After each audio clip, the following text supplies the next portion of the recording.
Welcome to this deep dive into the philosophical and spiritual perspectives on change. We've got a great article from the Spiritual Seek to help guide our exploration. It's fascinating, isn't it, how this idea of change has resonated with thinkers across cultures and throughout history. Definitely. There's that classic Heraclitus quote, "The only constant in life is change."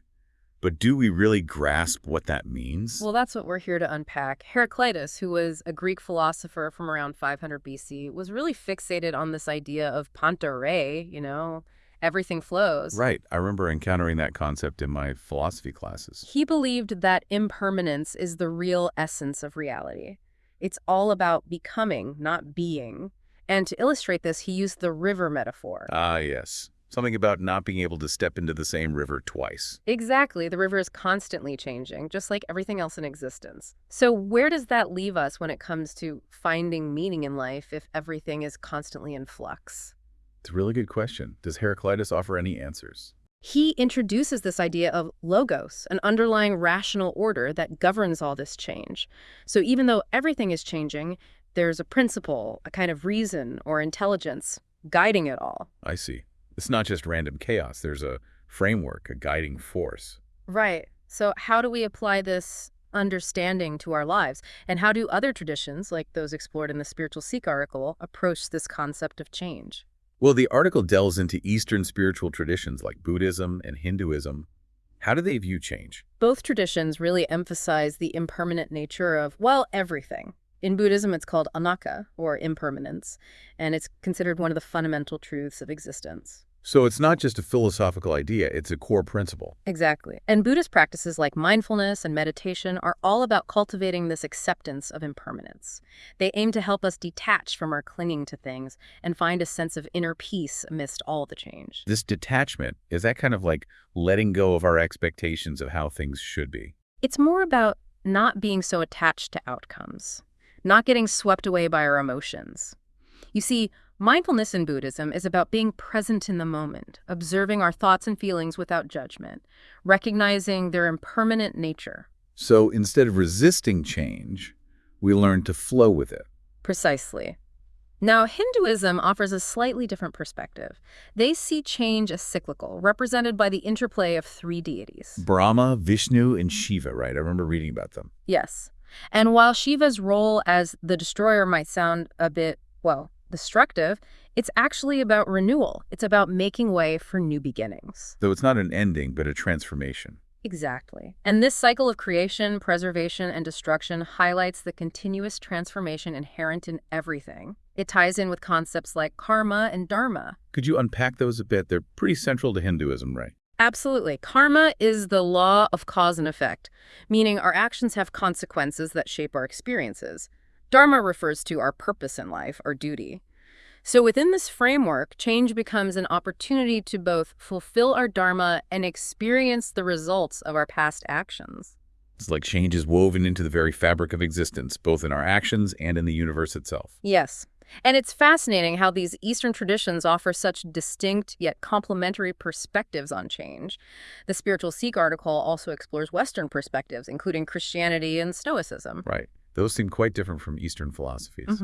So how do they approach change? Well, Christianity, for instance, views change as an opportunity for spiritual transformation. That idea of being born again signifies a profound inner change. And there are passages in the Bible, like Romans 12.2, that talk about the renewing of the mind. It's like change isn't just about external circumstances, but also about an internal shift. Exactly. And in the face of uncertainty, Christianity emphasizes trust in God's plan. This faith helps individuals find strength and resilience when dealing with challenging changes. It's about finding solace and direction amidst the unknown. Now, Stoicism, that seems like a completely different approach. You're right. Stoicism focuses on what we can control, our thoughts, our actions, and accepting what we can't control, like external events. They have this concept of amor fati. Amor fati. That sounds intriguing. It means love of fate. It encourages embracing whatever happens, whether good or bad, as necessary and even potentially meaningful. Wow. To love one's fate, even when things are tough, that's a powerful idea. It is. Stoics believe that by focusing on our virtues and actions, we can cultivate inner peace regardless of what life throws our way. It sounds like there are some parallels between Stoicism and the Eastern traditions we discussed. You're absolutely right. Both Stoicism and Buddhism, in their own ways, emphasize acceptance as a key to navigating change. And this focus on acceptance, whether through mindfulness or amor fati, seems to be a recurring theme across these diverse philosophies. It's like a universal thread connecting these different approaches to understanding and navigating change. Exactly. And the Spiritual Seek article goes on to discuss how these ancient ideas are being integrated with modern thought. It's interesting how ancient wisdom is finding new relevance in our modern world. Could you tell us more about this integration?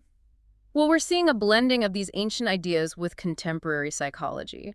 The rise in popularity of mindfulness practices is a perfect example. Mindfulness, that's rooted in Buddhism, right? Yes, but it's now widely used in secular settings, in therapy, stress reduction programs, even in workplaces. It's like these ancient practices are offering solutions to the challenges of our modern lives. Exactly. And this integration provides valuable tools for managing stress, anxiety, and dealing with the constant change that characterizes our modern world. It's like we're rediscovering the timeless wisdom of these traditions and finding new ways to apply them to our lives. So as we delve further into the Spiritual Seek article, what are some of the key takeaways that we can glean from these diverse perspectives on change? The article really highlights this idea of recognizing impermanence as a key step in navigating change. It's like that Buddhist concept of anicca we were talking about earlier. But how do we actually put that into practice?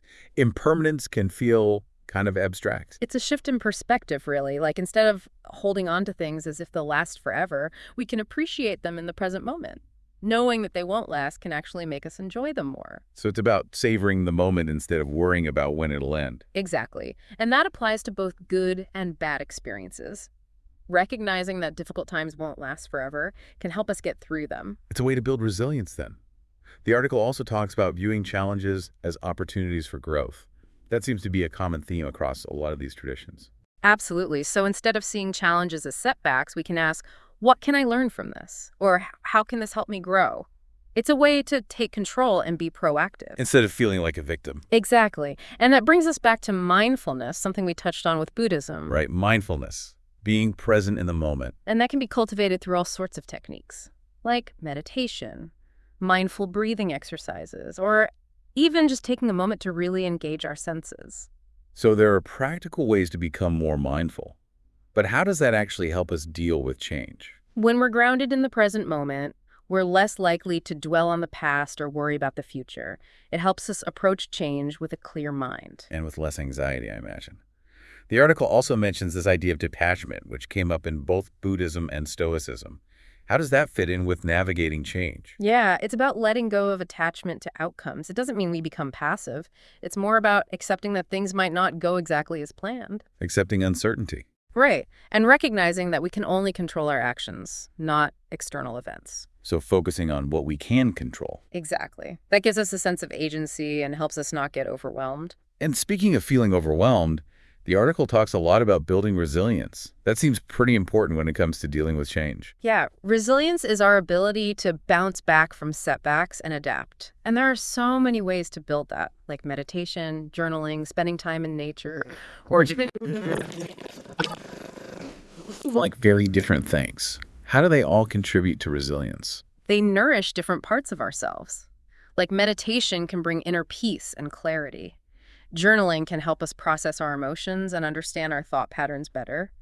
Being in nature can be restorative, and doing things we love gives us a sense of purpose. So it's about taking care of ourselves holistically. Exactly. And that gives us a strong foundation to draw on when we're facing challenges. It seems like there's a lot of wisdom to be found in these different traditions. What's the main message that you take away from them when it comes to our relationship with change? It's that change is inevitable. It's part of life. And instead of fearing it or resisting it, we can learn to accept it, be mindful of it, and even grow from it. It's a powerful shift in perspective, isn't it? From seeing change as a threat to seeing it as an opportunity. It is, and the Spiritual Seek article really provides some great tools for making that shift. As we wrap up our deep dive into these philosophical and spiritual insights on change, what final thoughts would you leave our listeners with?